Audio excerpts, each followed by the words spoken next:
శాంతి. ఓం శాంతి. ఓం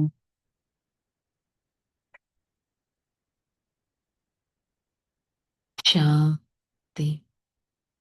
ఓం శాంతి. నేను ఆత్మ, గాడ్లీ స్టూడెంట్ను, పరమాత్మకు చెందిన విద్యార్థిని. సదా పరమాత్మ చదువుని అటెన్షన్గా చదివేవారిని. పరమాత్మ ప్రియ ఆత్మను, శ్రేష్టమైన శ్రేష్టాధారిని. ఈ క్షణం నేను ఆత్మ, ప్రియాతి ప్రియమైన తండ్రి, జ్యోతిర్బిందు స్వరూపులు వారి సన్ముఖంలో ఈ జ్ఞాన మురళిని వింటున్నట్టు అనుభవం చేసుకుంటాను. ఓం శాంతి. ओम शांति। मुरली डेट 24/1/2026। आज का हेडिंग मीठे बच्चे। बाप तुम्हें जो पढ़ाई पढ़ाते हैं वह बुद्धि में रख सबको पढ़ानी है। हर एक को बाबा का और सृष्टि चक्र का परिचय देना है।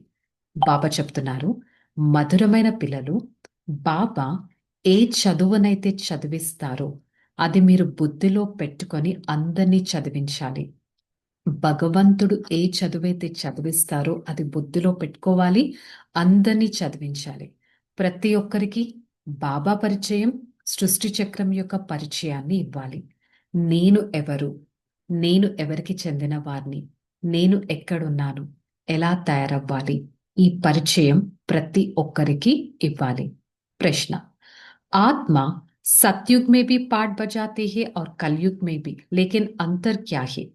सतयुग में जब पाठ बजाती है तो उसमें कोई पाप कर्म नहीं होता, हर कर्म अकर्म हो जाता है।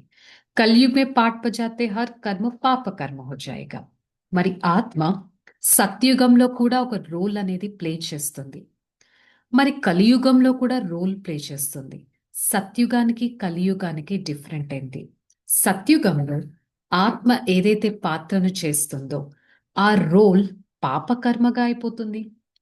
సారీ, సత్యుగంలో ఆత్మ ఏదైతే రోల్ ప్లే చేస్తుందో పాపకర్మ అనేది అవ్వదు, ప్రతి కర్మ అకర్మగానే అవుతుంది. ఎందుకు? అక్కడ పంచ వికారాలు అనే రావణుడు ఉండడు కాబట్టి. మరి కలియుగంలో ఆత్మ ఏదైతే రోల్ చేస్తుందో ప్రతి కర్మ ఎలా అయిపోతుంది? వికర్మగా అయిపోతుంది, పాపకర్మగా అయిపోతుంది. ఎందుకంటే ఇక్కడ వికారాలు అనేవి ఉంటాయి. మనం ఇప్పుడు సంగమ యుగంలో ఉన్నాం. ఆత్మనైన మనలో ఈ జ్ఞానమంతా నిండి ఉంది. నేను ఆత్మ ఈ సంగమ యుగంలో ఎలాంటి పాప కర్మలు లేకుండా పుణ్యకర్మలు అనే రోల్ని ప్లే చేసే ఆత్మను అనే స్థితిలో ఉండటానికి ప్రయత్నిద్దాం. సో దట్ మన ప్రతి రోల్ పైన అటెన్షన్ పెట్టిన వారిగా అవుతాం. अब ఓం శాంతి. అబ్ తో బచ్చే జాతే హమ్ బాబా కే సామ్నే బైఠే హై. ఇప్పుడు పిల్లలకి తెలుసు మనం బాబా సన్ముఖంలో ఉన్నాం. స్వయం బాబా మనని సన్ముఖంగా కూర్చొని పెట్టి చదివిస్తున్నారు, శిక్షణ ఇస్తున్నారు, జ్ఞానాన్ని ఇస్తున్నారు. మొట్టమొదట వారి పరిచయాన్ని మనకి తెలియచేస్తున్నారు. బాబా మనకు తండ్రిగా ఎలా అవుతారు, శిక్షకుడుగా ఏ చదువును చదివిస్తున్నారు. మరి ఇప్పుడు వారు ఏదైతే చదివిస్తున్నారో 5,000 సంవత్సరాల తర్వాత ఈ చదువు ఇలాగే లభిస్తుంది. ఇదొక జ్ఞానం. ఈ జ్ఞానం గురించి ఎవరికీ తెలియదు. ముఖ్యమైనది బాబా యొక్క పరిచయం. అర్థం చేసుకోవాలి, భగవంతుడు మన తండ్రి అంటే పరస్పరంలో మనందరం సోదరులం అయ్యాం. ఒక బ్రదర్లీ రిలేషన్ అనేది ఉంది. మొత్తం ప్రపంచంలో ప్రతి ఒక్కరూ ఒక ఆత్మ, పరస్పరంలో సోదరులు అయ్యారు. ప్రతి ఒక్కరికి ఒక శరీరం లభించింది పాత్రను చేయడానికి. మరి బాబా మన కోసం కొత్త ప్రపంచాన్ని స్థాపన చేస్తారు, దాన్నే స్వర్గం అని అంటారు. మరి ఇక్కడ భక్తులు పతితంగా అయిపోయారు. ఒక్కరు కూడా పావనులు లేరు. మరి ఇంతమంది పతితులను పావనంగా తయారు చేసేవారు ఒక్క బాబానే. వారే పతిత పావనుడు. వారే ఎక్కడికొచ్చారు? ఈ పతిత, వికారి, భ్రష్టాచారి రావణ ప్రపంచంలోకి వచ్చారు. ఇక్కడ రావణుడంటే ఏంటి? పంచవికారాలు. పంచవికారాలు స్త్రీలో ఉంటే పంచవికారాలు పురుషుడిలో ఉంటాయి. మరి రావణుడు అంటే కామ, క్రోధ, లోభ, మోహ, అహంకారాలు. ఇది ఎంత సింపుల్ గా మీరు అర్థం చేసుకోవచ్చు. ఈ విధంగా ఇతరులకి మీరు అర్థం చేయించవచ్చు. భగవంతుడు మనల్ని తనకి చెందిన వారిగా చేస్తున్నారంటే మరి నేను ఆ సోల్ టు సోల్ కనెక్షన్ పెట్టుకొని పరస్పరం బ్రదర్లీ రిలేషన్ ఎంతవరకు మెయింటైన్ చేస్తున్నానో అది చెక్ చేసుకోవాలి. సెకండ్, మనకి మనం ఒక క్వశ్చన్ అడగాలి. Am I right are wrong? Correct గానే ఉందా? సెకండ్, మనని మనం అడగాలి, నేను ఆ బ్రదర్లీ రిలేషన్ మెయింటైన్ చేస్తున్నానా లేదా? మనకి ఒక్కరే తండ్రి, మనందరం సోల్స్ అయ్యాం. ఆ తండ్రి అయ్యారు సుప్రీం సోల్. వారు ఒక ఫాదర్ అయ్యారు. ఇది పక్కా బుద్ధి పెట్టుకోవాలి, పక్కాగా బుద్ధిలో పెట్టుకోవాలి. మనం సుప్రీం ఫాదర్కి చెందిన పిల్లలం. వారు సుప్రీం సోల్, ఆమె సోల్. పరస్పరం సోల్ టు సోల్ కనెక్షన్. ఇది పక్కాగా బుద్ధిలో పెట్టుకోవాలి. అంతేకాని పరమాత్మ సర్వవ్యాపి. ప్రతి రాయి రప్పలో, కుక్క నక్కలో, ప్రతి మనిషిలో పరమాత్మ ఉండడం ఇంపాసిబుల్. ఈ విషయం అర్థం చేయించాలి. సో అందుకని ఎవరికైనా చెప్పేటప్పుడు ఫస్ట్ అల్ఫ్ అనగా బాబా గురించి అర్థం చేయించాలి. ఫస్ట్ భగవంతుడు ఎవరు అనే పరిచయం సరిగ్గా కూర్చుంటే సర్వవ్యాపి అనేది పోతుంది, బాడీ కాన్షియస్నెస్ అనేది కూడా పోతుంది. భగవంతుడు గాడ్ ఫాదర్, వారే పరం పిత పరమాత్మ. ఈ నిశ్చయం ప్రతి ఒక్కరిలో చక్కగా కూర్చొని పెట్టాలి. సో ఈరోజు మురళి అంతా దేని మీద చెప్తున్నారు? ఫస్ట్ చాప్టర్ ఏంటి? పరం పిత పరమాత్మ ఎవరు, వారితో కనెక్షన్ ఏంటి, వారు శిక్షకుడుగా అయి మనల్ని ఏం చదివిస్తారు, వారు సర్వవ్యాపి ఎందుకు కాదు, ఈ విషయం క్లియర్గా అర్థం చేయించాలి. ప్రతి ఒక్క ఆత్మ శరీరం ఆధారం తీసుకొని పాత్రను చేస్తుంది. ఇది మీకు తెలుసు కదా. మరి మీకు ఈ సృష్టి యొక్క ఆది మధ్య అంతిమ జ్ఞానం బాబా ఏదైతే వినిపించారో అది మీరు ఇప్పుడు తెలుసుకున్నారు. సృష్టి చక్రం ఏ విధంగా తిరుగుతుంది అనే విషయాన్ని కూడా మీరు తెలుసుకున్నారు. మరి బాబా కూడా మనకి టీచర్గా అయి చదివిస్తున్నారు. ఇక్కడ లక్షల సంవత్సరాల విషయమే లేదు. ఈ చక్రం అనాదిగా యాక్యురేట్గా ఆల్రెడీ తయారైపోయి ఉంది. అదే మళ్ళీ రిపీట్ అవుతుంది. Nothing new. సత్యుగం, త్రేతాయుగం పాస్ట్ అయిపోయింది. అది మళ్ళీ ఫ్యూచర్లోకే వస్తుంది. మరి సత్యుగం స్వర్గం అంటే, త్రేతాయుగం సెమీ స్వర్గం. ఆ సత్యుగంలో దేవీ దేవత రాజ్యం నడిచింది. ఆత్మ 16 కలలతో ఉంది. త్రేతాయుగంలో ఆత్మ 14 కలల్లోకి వచ్చేసింది. అంటే ఏంటి? సోల్ కొన్ని బర్త్స్ ఎక్కువగా తీసుకునే కొద్దీ దాంట్లో కలలు అనేవి తగ్గిపోయాయి. ఇది ఉన్నదే ఒక పాత ప్రపంచం. ఈ సత్యుగం యొక్క ప్రభావం చాలా భారీ. సత్యుగం యొక్క ప్రభావం చాలా భారీ. ఎందుకు? దాని పేరేంటి? స్వర్గం, హెవెన్, కొత్త ప్రపంచం, పావన ప్రపంచం, దేవీ దేవతా ప్రపంచం, బంగారు యుగం, సతో ప్రధాన ప్రపంచం. ఇలా చెప్పుకుంటూ పోతే ఎన్ని పేర్లు ఉన్నాయి సత్యుగానికి. సో అందుకే దాన్ని ఏమంటారు? అక్కడ ఏముంది? ఆది సనాతన దేవీ దేవతా ధర్మం. మొట్టమొదట బాబా పరిచయం ప్రతి ఒక్కరికి ఇవ్వాలి. చిత్రాలన్నీ మన సన్ముఖంలోనే ఉన్నాయి. నిశ్చయం అనేది ఉండాలి. సృష్టి చక్రం ఎలా తిరుగుతుంది అనే నిశ్చయం మనకి ఉండాలి. సత్యుగంలో లక్ష్మీ నారాయణులు దేవీ దేవతలు ఉండేవారు. త్రేతాయుగంలో సీతారాములు అనేవారు ఉండేవారు. అర్ధాకల్పం సత్య త్రేతాయుగాలు నడిచాయి. 2 యుగాల తర్వాత ఏమొచ్చింది? ద్వాపర యుగం, కలియుగం. ద్వాపర యుగంలో రావణ రాజ్యం ఉంది. దేవతలు వామ మార్గం, వికారి మార్గంలోకి వెళ్ళిపోయినట్టు చూపిస్తారు. సో అందుకనే ద్వాపర యుగంలో మనం టెంపుల్స్ చూసినా అసలు చూడలేని దృశ్యాలను కూడా టెంపుల్స్ మీద పెట్టేశారు. సత్యుగం యాక్చువల్లీ నిర్వికారి ప్రపంచం, ఆది సనాతన దేవీ దేవతా ధర్మం. మరి బాబా టీచర్గా మనకి ఎక్స్ప్లెయిన్ చేస్తున్నారు. సృష్టి చక్రం సత్య త్రేత ద్వాపర కలియుగాలు, ఈ యుగం ఎలా హాఫ్, ఈ సైకిల్ హాఫ్ ఎలా నడిచేది అని. పతితులను పావనంగా తయారు చేయడానికి వచ్చారు. వారికి శరీరం అంటూ లేనే లేదు. వారు చెప్తున్నారు, నేను అనగా పరమాత్మ చైతన్యమైన వారు, సత్యమైన వారు, అమరులు. ప్రతి ఒక్క ఆత్మని సతో రజో తమోగా తయారు చేస్తారు. పతితంగా ఉన్న ఆత్మను పావనంగా తయారు చేస్తారు. యాక్చువల్లీ సంస్కారాలన్నీ ఆత్మలోనే ఉంటాయి. సత్యుగంలో ప్రతి కర్మ మంచి కర్మగా అవుతుంది. ఇక్కడ అంటే కలియుగంలో ప్రతి కర్మ ఏమైపోయింది? వీక్ కర్మగా అయిపోయింది. మరి సోల్ అనేది ఈ శరీరం ద్వారా రోల్, కర్మ అనే రోల్ని ప్లే చేస్తుంది. సో ఇక్కడ అటెన్షన్ పెట్టాలి. నేను ఎలాంటి కర్మలు చేస్తున్నాను, నా ఏ కర్మ మంచి కర్మగా అవుతుందా, చెడు కర్మగా అవుతుందా? మన ప్రతి కర్మ అంటే మన యాక్టివిటీ మీద ఫోకస్ చేయాలి. పతితము నుంచి పావనంగా ప్రతి కర్మ అకర్మగా అవ్వాలి.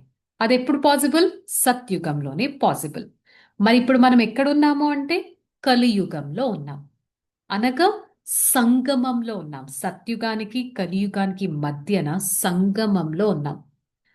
మళ్ళీ బాబా రిపీట్ చేస్తున్నారు, సత్య త్రేతాయుగాల్లో ఆత్మ పవిత్రంగా ఉంటుంది. అక్కడ పాపాలంటూ ఏం జరగవు. బికాస్ అక్కడ రావణుడే ఉండడు మన చేత పాపం చేయించడానికి. క్వైట్ ఆపోజిట్ కలియుగంలో మనలోనే రావణుడు ఉంటాడు. సో ప్రతి కర్మ చెడు కర్మగా అయిపోతుంది. మరి ఇంత క్లియర్గా బాబా వరల్డ్ డ్రామా వీల్ గురించి చెప్పారు కదా, ఇది మీరు బుద్ధిలో పెట్టుకోవాలి. బుద్ధిలో పెట్టుకొని ఇతరులకి మీరు అర్థం చేయించగలగాలి. ఈ చిత్రాలు సృష్టి చక్రం కానీ, మెట్ల చిత్రం కానీ, ఆత్మ పరమాత్మ చిత్రం, ఈ చిత్రాలన్నీ మీకు బుద్ధిలో ఉండాలి. ఇతరులకి మీరు వర్ణన చేసి అర్థం చేయించగలగాలి. వృక్షం ఎలా ఉంది, ఈ వృక్షం పునాది ఎలా ఉండేది, అది ఎలా వృద్ధి అవుతుంది, వృక్షంలో వేరే కొమ్మలు రెమ్మలు ఎలా వస్తాయి, ఇవన్నీ క్లారిటీగా మీరు అర్థం చేయించాలి. సత్య త్రేతాయుగి వాసీలు ద్వాపర వాసీలుగా ఎలా అయ్యారు, వృక్షం వృద్ధి ఎలా జరుగుతుంది, సత్య త్రేతాయుగాలు ఎంత సుఖం ఉండేది, ఇప్పుడు వచ్చేసరికి ఇక్కడ ఎంత దుఃఖం ఉంది. ఈ విధంగా ప్రతి పాయింట్ పైన మీరు అటెన్షన్ పెట్టాలి, నోట్ చేసుకోండి. అప్పుడే మీరు ఇతరులకి క్లియర్గా అర్థం చేయించగలరు. ఇంతకు ముందు ప్రపంచం ఈ విధంగా ఉండేది, ఇప్పుడు మళ్ళీ అలా అవుతుంది. పతిత పావనుడు జ్ఞానసాగరుడైన పరమాత్మ మనకి పాయింట్స్ ని అర్థం చేయిస్తున్నారు. ఈ విధంగా ప్రతి పాయింట్ మీద మీరు అటెన్షన్ పెట్టినట్టయితే ముక్తి, జీవన ముక్తి అనేది మనం పొందగలం. సో ధారణలో బాబా చెప్తున్నారు, హమ్ సబ్ ఆత్మారూపీ బాయి బాయి పక్కా యాద్ కరో. సో వాళ్ళ మురళి స్టార్టింగ్ కూడా ఎలా స్టార్ట్ అయింది? పరమాత్మ పరిచయం. పరమాత్మ పరిచయం తెలుసుకుంటే ఫస్ట్ మనం ఒక సోల్ అనేది తెలుస్తుంది. సో మనందరం పరస్పరంలో సోదరులం, బ్రదర్స్. ఇది పక్కాగా స్మృతి చేయాలి. సంస్కారాలు అనేవి స్మృతితో మీరు సంపూర్ణంగా తయారు చేయండి ఈ ఆత్మను. 24 క్యారెట్ సత్యమైన సతో ప్రధానమైన ఆత్మగా అవ్వాలి. కర్మ, అకర్మ, వికర్మ. అంటే వికర్మ త్రేతాయుగం. ఈ విధంగా వికర్మ అనేది కలియుగంలో అవుతుంది, సత్యుగంలో ప్రతి కర్మ అకర్మగా అవుతుంది. సో కర్మ, అకర్మ, వికర్మల గుహ్యగతులను తెలుసుకొని వికర్మ, చెడు కర్మ, నెగిటివ్ యాక్షన్, నెగిటివ్ యాక్టివిటీ అనేది ఎప్పుడూ చేయకుండా ఉండటానికి ప్రయత్నించాలి. So let's focus on our every action, every activity. ప్రతి కర్మ పైన అటెన్షన్ పెట్టాలి. वरदानम, घबराने की डांस छोड़ सदा खुशी का डांस करने वाले మాస్టర్ నాలెడ్జబుల్ భవ. భయపడే డాన్స్. బాబా ఏమంటున్నారు? మీరెవరు? Master knowledgeful. మీ దగ్గర మీరెవరు అనేది తెలుసు, పరమాత్మ ఎవరు అని తెలుసు, సృష్టి చక్రం ఎలా తిరుగుతుందో తెలుసు, నాతో ఏదైతే నడుస్తుందో నథింగ్ న్యూ అనే విషయం కూడా తెలుసు. సో మీరు మాస్టర్ నాలెడ్జ్ఫుల్, మీకు అంత నాలెడ్జ్ ఉంది, మీరు అయినా భయపడే డాన్స్ ఎందుకు చేస్తున్నారు? ఒక్క సెకండ్లో మెట్లు పైకెక్కుతారు, ఒక్క సెకండ్లో కిందకెక్కుతారు, దిగిపోతారు, చేంజ్ చేసేస్తూ ఉంటారు చాలా ఫాస్ట్గా. మరి కేవలం మీకు నాలెడ్జ్ లభించింది కదా, నాలెడ్జ్ ద్వారా బాబా నుంచి సహయోగాన్ని తీసుకోండి. మీరు ఒక్క చేయి ముందుకు పెడితే బాబా ఆ చేయిని పట్టుకొని మిమ్మల్ని నడిపిస్తారు, సంతోషంగా తీసుకెళ్తారు. ఇంకా మీకు ఇలా భయపడే డాన్స్ అనేది కూడా సమాప్తం అయిపోతుంది. स्लोगन, जिसका संकल्प और कर्म महान है वही मास्टर सर्वशक्तिवान है. ఎవరి ప్రతి సంకల్పం కర్మ మహాన్గా ఉంటుందో వారే మాస్టర్ సర్వశక్తివంతులు. ఎంత బ్యూటిఫుల్ స్లోగన్. మరి మన కర్మ పైన, మన థాట్స్ పైన అటెన్షన్ పెట్టుకోవడానికి ట్రై చేద్దాం. మాస్టర్ సర్వశక్తివాన్ అనే స్థితిలో ఉండటానికి ప్రయత్నిద్దాం. ఓకే, చలో రిలాక్స్. ఓం శాంతి. నేను ఆత్మ మాస్టర్ సర్వశక్తివంతుడను. నా ప్రతి కర్మ శ్రేష్టంగా, ఉన్నతంగా, పవిత్రంగా, శుద్ధంగా పెట్టుకుంటాను. నా ప్రతి కర్మ పరమాత్మ ప్రియంగా పెట్టుకుంటాను, లోక ప్రియంగా ఉంచుకుంటాను. నా ప్రతి కర్మ సేవకు సాధనంగా పెట్టుకుంటాను. ప్రతి కర్మ ద్వారా ఆశీర్వాదాలు తీసుకునే వారిగా తయారవుతాను. నా ప్రతి కర్మ స్థిరంగా, నిశ్చింతంగా, దివ్యంగా ఉండేటట్టు చూసుకుంటాను. ప్రతి కర్మ పరమాత్మకు దగ్గరగా చేసే విధంగా చూసుకుంటాను. I, the soul, try to pay attention on my every thought and an action. I make sure my thoughts and action will be divine all the time, without any negativity. I try to pay attention on myself and make sure my every action is liked by the Supreme Father. I am the one fulfilled with divinity. I am the one relaxed all the time and make sure I'm coming close to my Father. Hey Father, thank you so much for paying attention, for getting my attention on my actions. From this second, I try to focus on my every minute action. Make sure my actions are divine, liked by everyone.